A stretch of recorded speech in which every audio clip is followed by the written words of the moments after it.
The period from 1933 to 1940 marked a critical phase in the lead up to World War II, characterized by Germany's aggressive expansion under Adolf Hitler and the varied international responses to this escalating threat.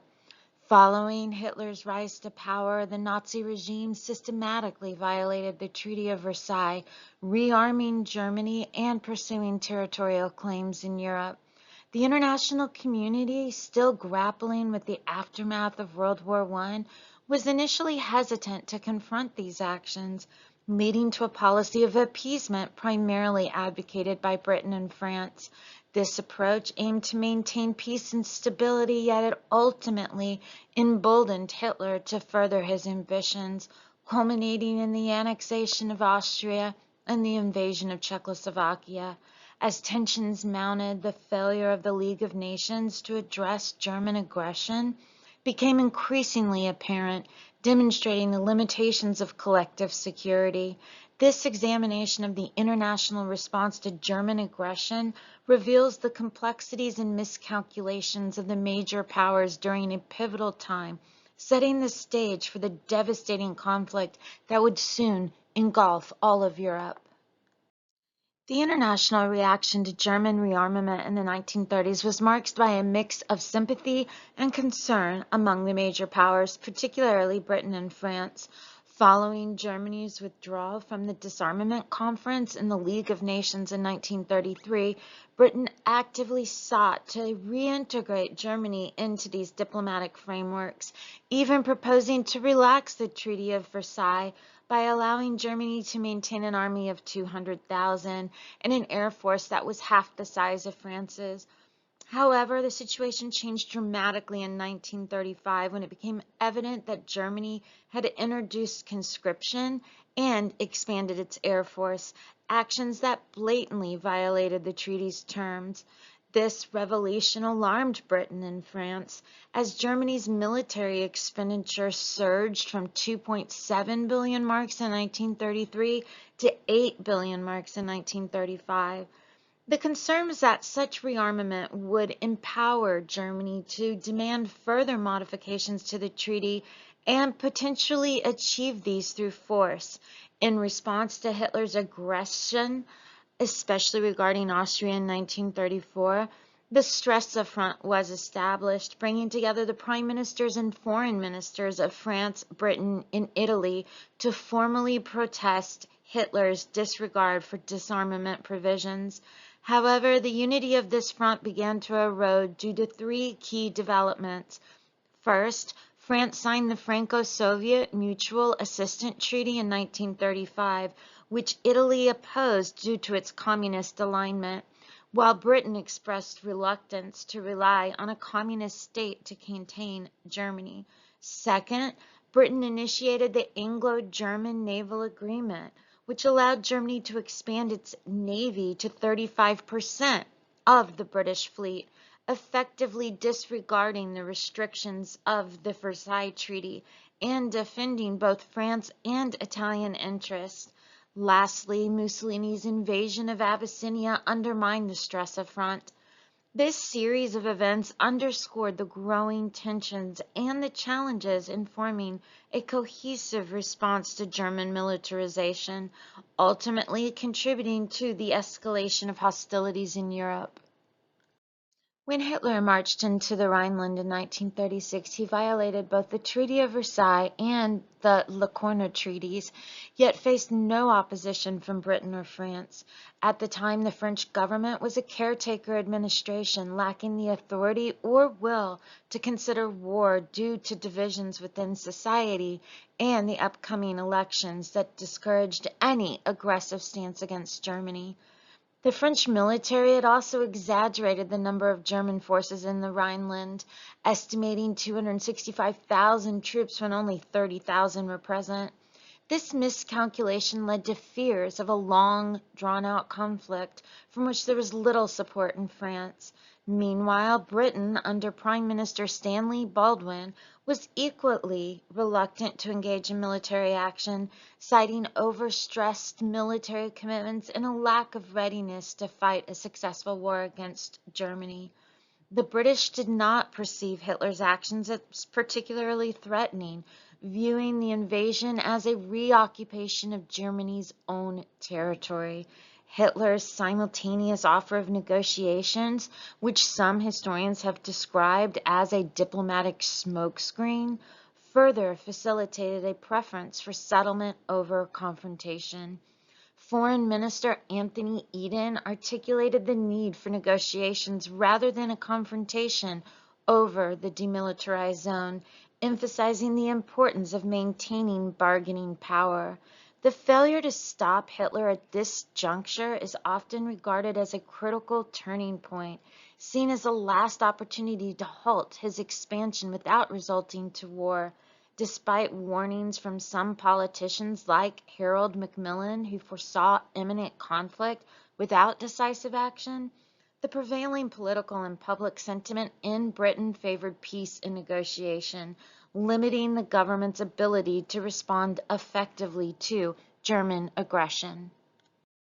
In June 1936, France elected a Popular Front government with ideas similar to those of the government in Spain. This government was led by Prime Minister Leo Blum, who sought to support the Spanish Republic against the threat of a right-wing regime that could ally with Italy and Germany. However, fearing domestic opposition to direct intervention and recognizing that Britain would likely not support such a move, Blum proposed a policy of non-intervention, which aimed for all European nations to stay out of the conflict. The British government, under Baldwin, agreed to this plan to prevent the Spanish Civil War from escalating into a broader conflict. Though their motives differed from France's, Baldwin's largely conservative government anticipated that the nationalists, led by General Franco, would win and did not want to alienate them or Mussolini. Additionally, the British viewed the Republican government as communist, especially given their support from the Soviet Union, which reinforced fears of financial risks for British business interests in Spain if Franco were to lose. 16 countries signed the Non-Intervention Pact, yet key members like Germany, Italy, and the Soviet Union disregarded it and provided substantial support to their respective sides. Britain's non-intervention stance inadvertently favored the nationalists by limiting aid to the Republicans and allowing the nationalists to utilize Gibraltar as a communications base. Moreover, Britain signed a trading agreement with Franco's forces in December 1936, enabling British companies to trade with the rebels and allowing Franco to secure credit from British banks. Consequently, the policy of non-intervention significantly contributed to Franco's victory in the Civil War, which simultaneously undermined the Republicans. The failure of this policy further discredited the appeasement strategies of Britain and France, as Hitler's blatant disregard for non-intervention showcased the weakness of Western democracies and encouraged him to pursue his aggressive ambitions with further confidence. With the Anschluss in May 1938, Hitler once again violated the Treaty of Versailles, which explicitly prohibited the union of Germany and Austria, thereby invading an independent state and positioning himself to more effectively threaten Czechoslovakia. Despite this blatant act of aggression, the international response was largely limited to protests from Britain and France. Several factors contributed to this muted reaction. France was mired in an internal political crisis, lacking a stable government at the time of this union. And while some ministers considered mobilizing reservists to bolster the army, they required British support, which did not materialize.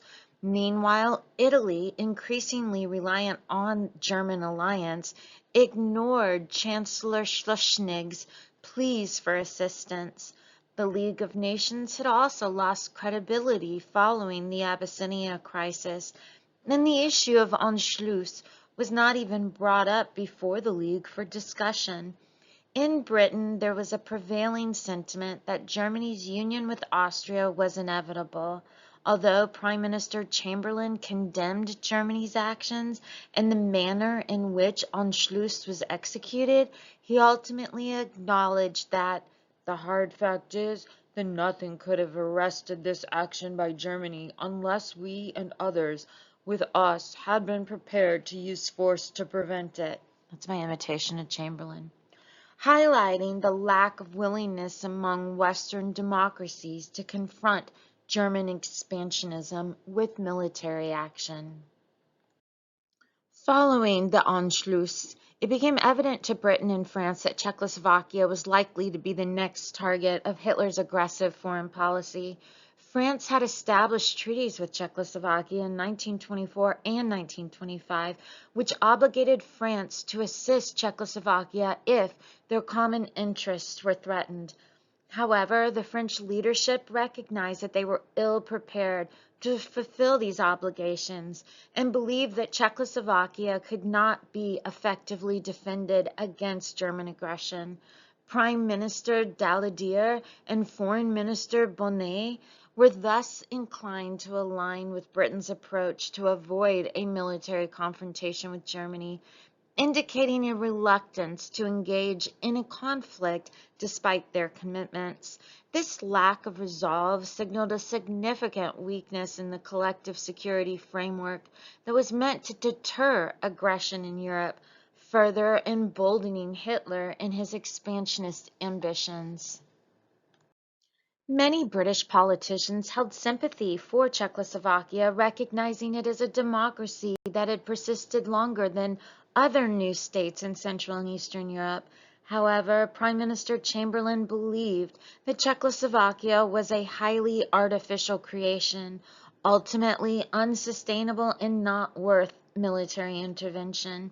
He expressed some sympathy for the Sudeten Germans and envisioned a peaceful negotiated handover of Sudetenland to Germany. With Britain unprepared to provide military assistance, both Britain and France sought a diplomatic solution, culminating in a plan that would effectively ignore their alliance with Czechoslovakia. The Czechoslovakian government was informed that refusal of the proposals would leave them to face Germany alone, leading to their acceptance of the plan on September 21, 1938. However, during a subsequent meeting at Bad Godesberg, Hitler demanded further concessions, including the occupation of Sudetenland by October 1st, which led to widespread alarm. Back in Britain, many of Chamberlain's colleagues rejected these new demands, and preparation for war began, with trenches dug in London and gas masks distributed.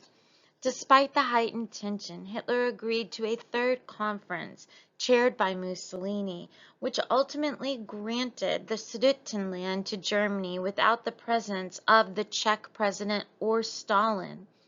For Chamberlain, the highlight of the Munich conference was securing a joint declaration with Hitler, promising to resolve disputes through negotiation rather than force, leading him to proclaim "peace in our time," a phrase he later regretted.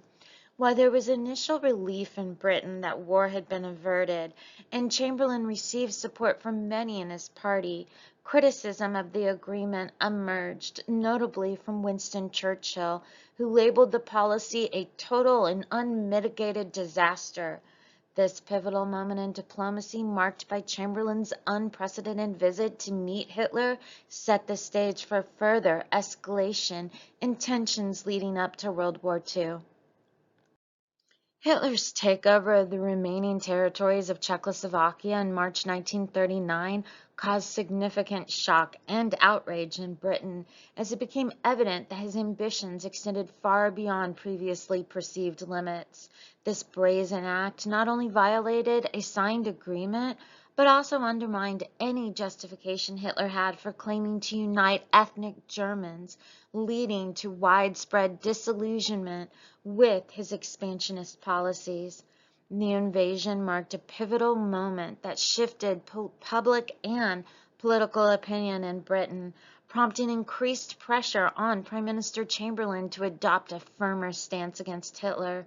This growing resolve reflected a realization among British leaders that appeasement had failed and that a more robust response was necessary to counter the escalating threat posed by Nazi Germany. In response to Hitler's aggressive actions regarding Memel and his demands over Danzig, Britain extended a guarantee to Poland on March 31, 1939, promising military aid in the event of an unprovoked attack, a commitment that France also echoed. These guarantees sparked controversy as Poland was a right-wing military dictatorship with anti-Semitic policies that had previously accepted both Japanese and Italian expansions and taken territory from Czechoslovakia during the Munich Agreement. Furthermore, the logistics of providing military support to Poland posed greater challenges than those facing in aiding Czechoslovakia. Nonetheless, Britain's pledge served as a warning to Hitler and allowed the British government to project an image of taking decisive action to deter further aggression, despite Chamberlain's belief in the efficiency of diplomacy to negotiate with Hitler. Following Mussolini's invasion of Albania on April 7th, Britain and France also guaranteed Greece and Romania. In May, Britain reinforced its position in the Eastern Mediterranean by negotiating a mutual assistance agreement with Turkey. Both Britain and France increased military preparations, with the Pact of Steel solidifying Italy's alliance with Germany and enhancing military collaboration between the two nations. By March 1939, Britain announced plans to double its territorial army and introduced conscription in April. Consequently, by late 1939, both Britain and France found themselves in a significantly stronger military position compared to the previous year, which enabled them to adopt a firmer stance against Hitler.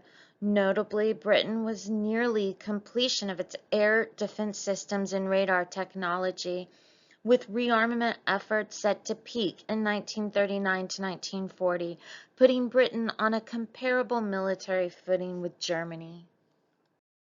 For Britain and France to effectively assist Poland in the event of a German attack, support from the Soviet Union was deemed essential. The French government was more enthusiastic about pursuing this alliance due to a historical tradition of Franco-Soviet cooperation, while many British politicians on the left also recognized the urgency of establishing ties with the USSR. However, the British government exhibited a reluctance to engage, having previously dismissed Soviet overtures during the crises in Austria and the Sudetenland, notably excluding Stalin from the Munich Conference. Even in 1939, Chamberlain expressed profound distrust of Russia, citing practical concerns about the potential alliance. These concerns included the weakened state of the Soviet army following Stalin's purges, the risk of alienating other European nations that Britain hoped to bring into a diplomatic front against Germany, and the possibility that a Soviet alliance might push Germany towards war. Additionally, such a partnership could compel Poland, already weary of Stalin, and Spain to align with Hitler. In April 1939, under increasing pressure, Chamberlain finally agreed to initiate negotiation with the Soviets. However, the expectations of Britain and France differed significantly from those of the Soviet Union. While the former sought merely to include the USSR in the guarantees to Poland, the Soviets insisted on a mutual assistance treaty that would commit Britain, France, and Russia to aid one another in the event of attack.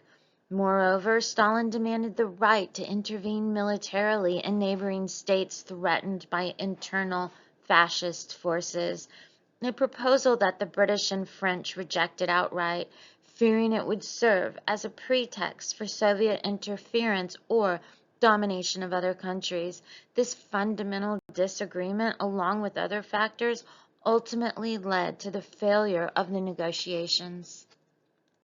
Despite Chamberlain's ongoing hopes for a negotiated settlement, as previously discussed, his last-minute diplomatic efforts ultimately fell short. On September 1, 1939, Hitler invaded Poland, prompting a swift response from Britain. At 9 a.m. on September 3rd, Chamberlain issued an ultimatum to Germany demanding the withdrawal of its forces.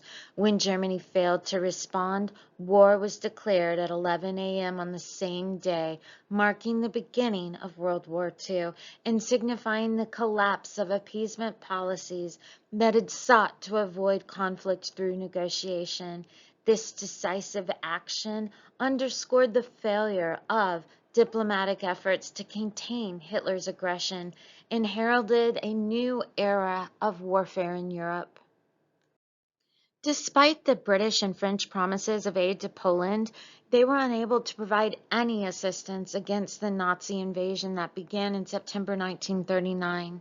During the subsequent phony war, Britain focused on preparing for the anticipated air attacks while debating whether to support Finland after the Soviet invasion.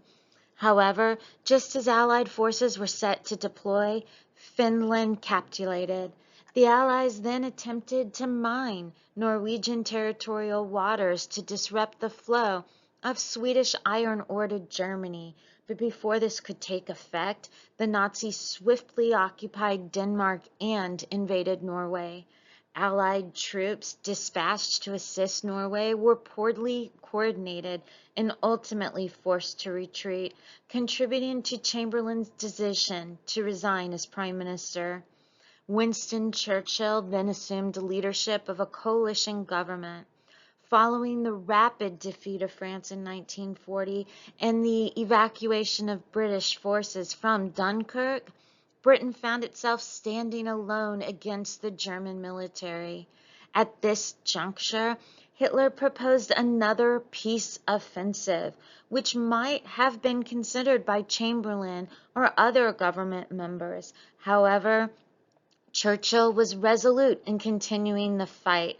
His leadership would prove crucial during the ensuing Battle of Britain and the Blitz, where the Luftwaffe relentlessly targeted London and other cities. Throughout 1940, Britain sought alliances, but the United States maintained its isolationist policies, only permitting Britain to purchase arms on a cash and carry basis after amendments to the Neutrality Act. By the 1940s, as Britain endured Germany's U-boat campaign, it remained isolated, yet Hitler's subsequent invasion of the Soviet Union would eventually lead to Germany's downfall. In the years following the Second World War, historians extensively debated the role of appeasement in its outbreak. Sir Winston Churchill famously labeled the conflict the unnecessary war, asserting that it could have been averted had Hitler been confronted earlier, such as during the remilitarization of the Rhineland in 1936 or the invasion of Czechoslovakia in 1938. The proponents of appeasement were often portrayed as weak individuals, afraid to challenge a calculating and ruthless dictator whose aggressive ambitions were only emboldened by their concessions. This ongoing policy of appeasement, culminating in Hitler's invasion of Poland, was seen as a critical trigger for the war. A.G.P. Taylor said that Hitler lacked a coherent plan for his foreign policy and primarily reacted to the actions of European leaders. However, as the British cabinet minutes and government documents were released decades later, it became evident that Chamberlain faced a complex set of challenges, including the British economy, imperial commitments, and public sentiment against another war, which shaped the policy of appeasement. Richard Overy, another historian, argued that Chamberlain's strategy was pragmatic for the time, as it ultimately forced Hitler into a broader conflict earlier than he had intended, coinciding with a period when Britain was in a stronger military position than in 1938. Most historians now concur that Hitler's ambitions were the primary catalyst for the Second World War, shifting the focus from the failures of appeasement to the aggressive expansionism of the Nazi regime. The international response to German aggression between 1933 and 1940 revealed significant shortcomings in the strategies employed by Britain, France, and other nations to address the rising threat posed by Hitler. Despite early warnings and opportunities to confront his expansionist ambitions, such as during the remilitarization of the Rhineland and the annexation of Austria, Western democracies largely chose policies of appeasement, driven by a desire to avoid conflict and a belief that negotiating with Germany could lead to stability.